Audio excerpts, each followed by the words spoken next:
Cerita saya ini agak berat ya kalau dibilang, soalnya awalnya saya kan beradanya di Tanjung Balai. Kalau teman-teman pernah melihat bahwa kota yang paling jadi kota NGO. Habis itu saya ketemu banyak orang terus belajar banyak. Hmm, Kebetulan waktu saya keluar dari NGO, saya yang 100%, tapi termasuk aman. Soalnya kerjaan saya kadang-kadang kan harus ngajar sampai jam 10. Soalnya orang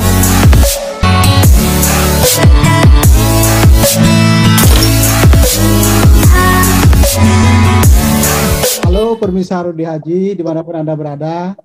Hari ini saya berbahagia sekali karena telah diberi kesempatan ya untuk berbincang-bincang dengan seseorang yang berada di Taipei, Taiwan. Beliau ini bekerja sebagai reporter ya, di salah satu televisi di Taiwan. Dan saya akan bertanya-tanya ya tentang kegiatan, pengalamannya selama di Taiwan, dan bahkan latar belakangnya kenapa ia bisa bekerja di salah satu televisi Taiwan. Nah, kita sambut saja nih Nona Santina. Apa kabar? Oke, ya baik saja Kak. Ini halo Kak Rudi dan halo juga teman-teman yang menonton yang sedang menonton video ini.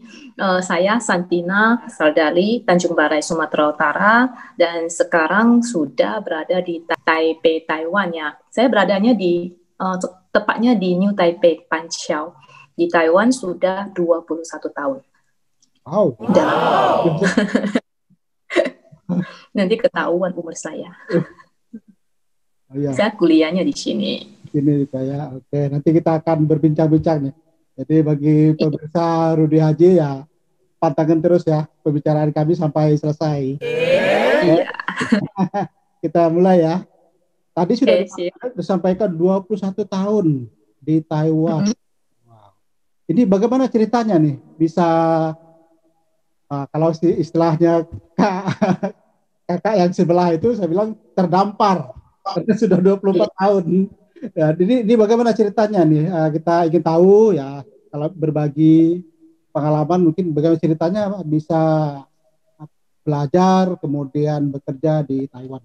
Cerita saya ini agak berat ya kalau dibilang, soalnya awalnya saya kan beradanya di Tanjung Balai. Kalau teman-teman pernah melihat bahwa kota yang paling diskriminasi ya di Indonesia itu nomor satu Tanjung Balai. Wow. Jadi dari waktu itu tahun 1998 kebetulan di sana ada kerusuhan.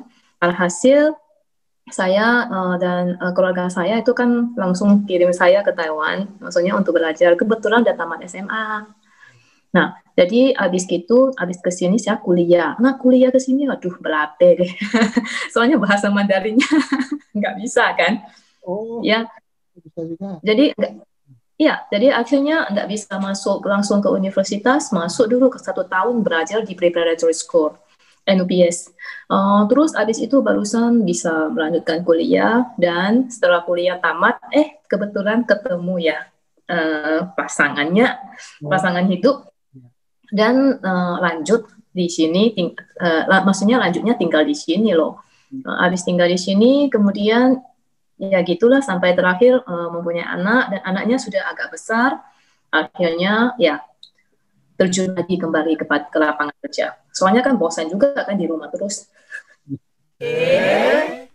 Berarti saya nih terjebak nih, sebab saya panggil Nona nih, ternyata udah nyonya nih.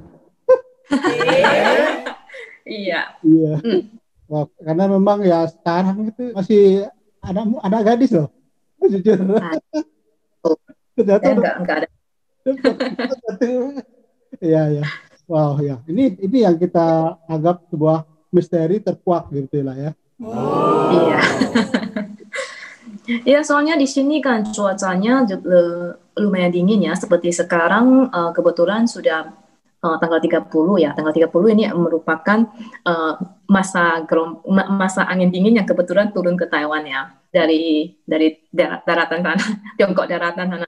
Jadi mulai hari ini suhunya akan turun sampai sekitar 12 derajat. Ya. Di Indonesia kita kan agak panas, dan itu makan banyak gorengan. Jadi otomatis ya menurut saya ya kelihatannya bisa usianya lebih tinggi sedikit kelihatannya. Kelihatan dia, iya. Kita memang susah nebak kan sekarang ya. apalagi di Taiwan, mungkin di daratan sana ya. Jadi kita, Mhm. ya itulah yang terjadi. Kemudian yang ceritanya bekerja di salah satu televisi itu bagaimana? Oh, setelah saya mulai kembali ke lapangan kerja, saya ikut pelatihan yang diadakan oleh NGO yang ada di sini. Soalnya pemerintah di sini itu sangat memperhatikan para pendatang baru. Ya, para pendatang baru itu kita sebut sebagai penduduk baru di sini. Jadi mereka banyak sekali program-program yang diturunkan ke NGO dan untuk melatih kita untuk baik belajar bahasa Mandarin, baik belajar tentang bagaimana mengutarakan suara-suara penduduk baru yang ada di sini supaya memang bisa diperhatikan sama pemerintah. Jadi dalam salah satu kegiatan saya menjadi anggota NGO. Habis itu saya ketemu banyak orang terus belajar banyak. Hmm, Kebetulan waktu saya keluar dari NGO, saya lagi kuliah lagi S2. Nah, saya melihat sebuah pengumuman bahwa mereka sedang mencari reporter bahasa Indonesia. Nah, untuk pertama kali saya waktu itu ikut ujian, nggak lolos. Ya, nggak lolos soalnya mungkin kan kalau kita mau berhasil dalam ujian itu ada dua faktor utama. Nah, faktor yang pertama itu kita harus belajar dengan rajin, dengan benar, dan bisa menebak apa isi soalnya. Nah, yang kedua itu lawan ujian kita itu harus lebih kurang dari kita. Wow. Iya, iya. Jadi mungkin ya yang kedua mungkin dia bukannya lebih kurang dari saya, tapi lebih pintar dari saya. Akhirnya saya nggak lolos. Tapi kemudian setelah beberapa waktu kemudian, setengah tahun ya kalau nggak salah. Nah, tiba-tiba ada calling daripada Women So Xuecang, maksudnya kakak kelas saya. Kakak kelas saya katanya, mau lagi ikut ujian lagi enggak? Jadi saya bilang, oke. Dan itu saya ikut ujian yang kedua kali baru lolos. Nah, waktu itu juga saya juga harus belajar terus supaya meningkatkan bagaimana cara menerjemahkan berita Taiwan yang dalam bahasa Mandarin, termasuk istilah-istilah khususnya itu juga dipelajari. Dan itu melihat berita-berita sebelumnya yang sudah keluar. Nah, dari di sana harus dipelajari sedikit demi sedikit, barusan rupanya mereka maunya seperti ini. Kadang-kadang kan kita memang harus tahu apa yang mereka mau dalam sebuah ujian itu. Ya, selain di PTS sebenarnya saya juga ada di NIR sampai tapi itu sudah berakhir pada tahun ini ya. NIR itu radio National Education Radio, jadi radio pendidikan nasional Taiwan. Saya juga menjadi penyiar di sana selama 4 tahun. Tapi yang ini menggunakan bahasa Mandarin. Soalnya karena kelamaan di sini, bahasa Mandarin saya malahan lebih bagus dari bahasa Indonesia saya.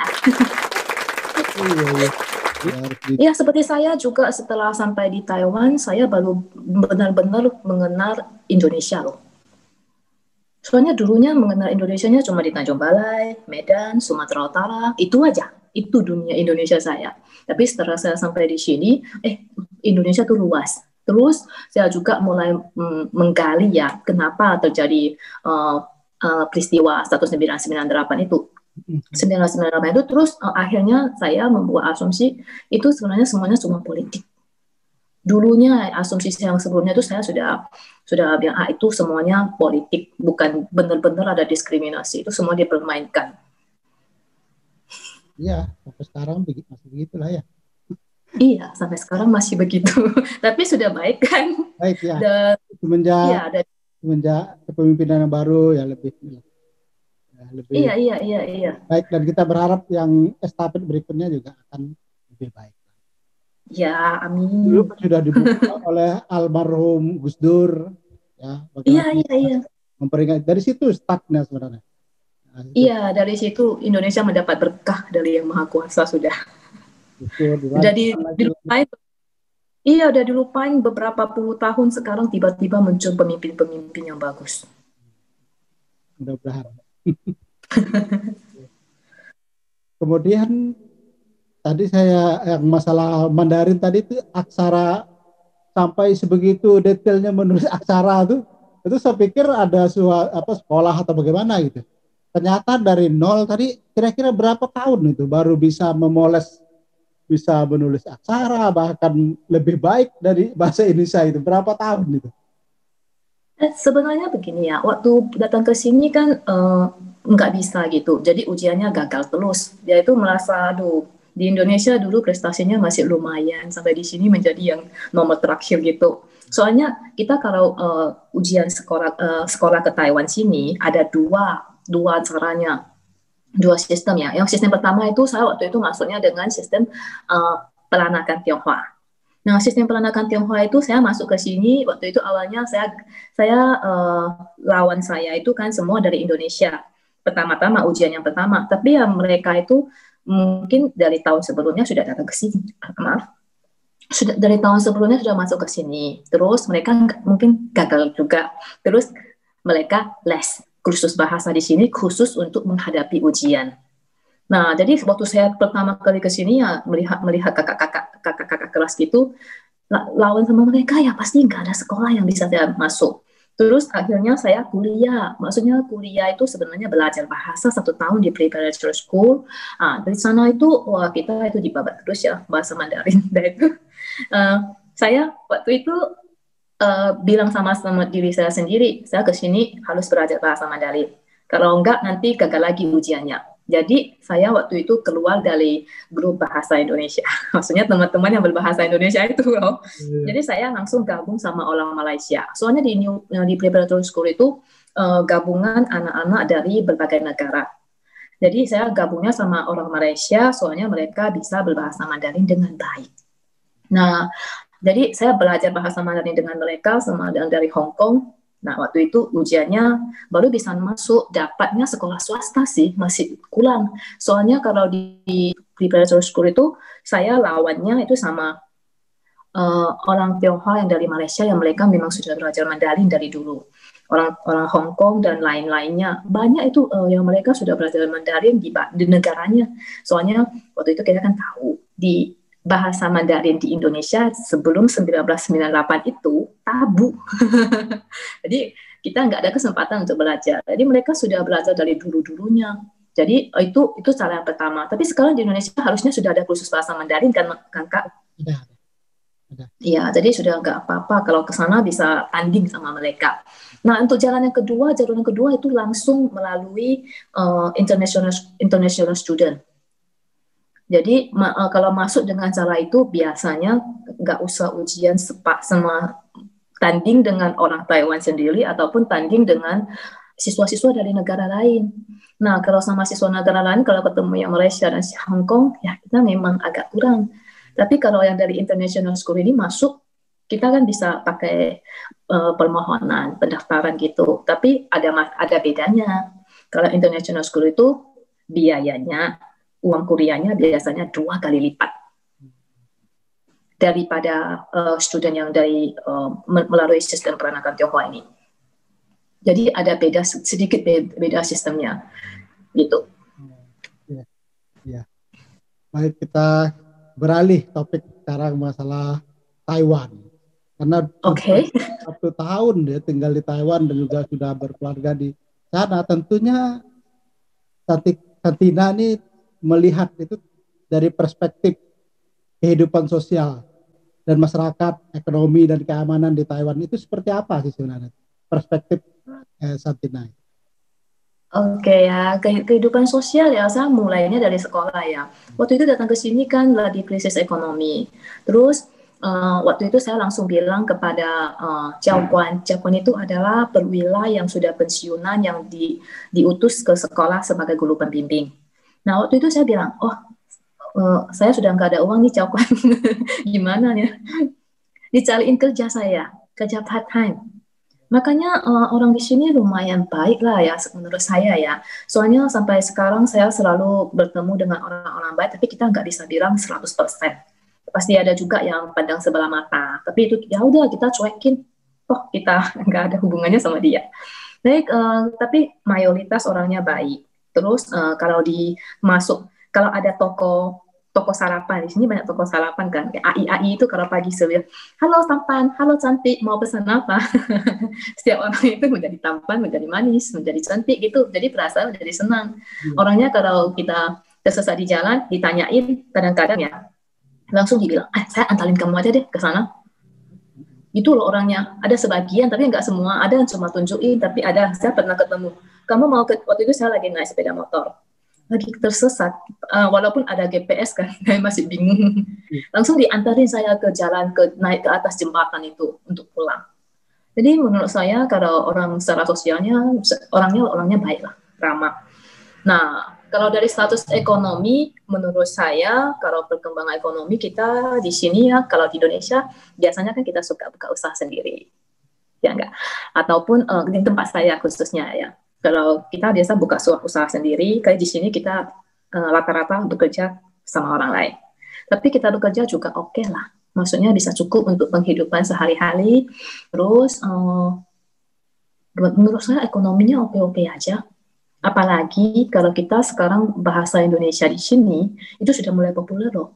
Banyak yang belajar bahasa Indonesia. Soalnya saya selain menjadi penyiar, saya juga seorang guru bahasa Indonesia. Oh ya, ya semua ada tuh harus keluarkan semua ya. Iya, harus.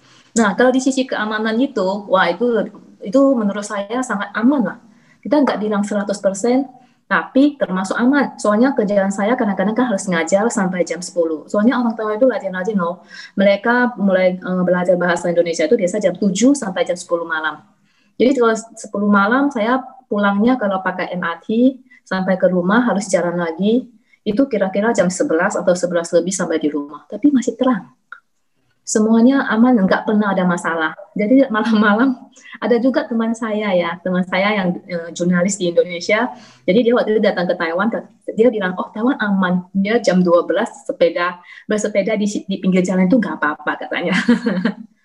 Ya, lumayan aman lah. Dan itu saya kadang-kadang juga ada naik sepeda motor ya.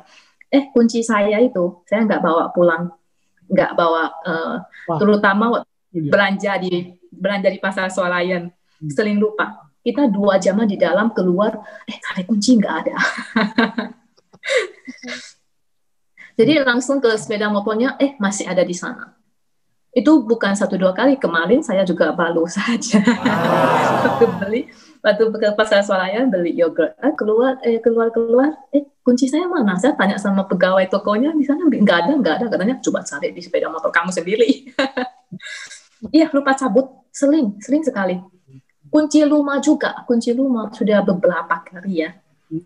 Lupa cabut. Habis buka pintu dari dalam door. Nah, dari kuncinya di luar. Karena memang status sosial mungkin sudah tinggi ya, mungkin hal-hal begitu ya. Enggak lagi inilah ya. Status sosial yang kedua itu hal yang penting lagi. CCTV sini banyak. Ya, betul. Iya, kalau memang ada yang mau ngapa-ngapain, nanti kita ke kantor polisi kan bisa dilacak kan. Iya, betul. Jadi kira-kira semua orang sudah paham keadaan gitu, jadi nggak ada yang mau berbuat segitu, mengambil risiko lah. Iya. Tapi memang ya aman, ekonomi baik, ya pantas saja ya banyak pekerja migran betah loh di sana tuh. Dan juga dikasih kebebasan berekspresi. Ya.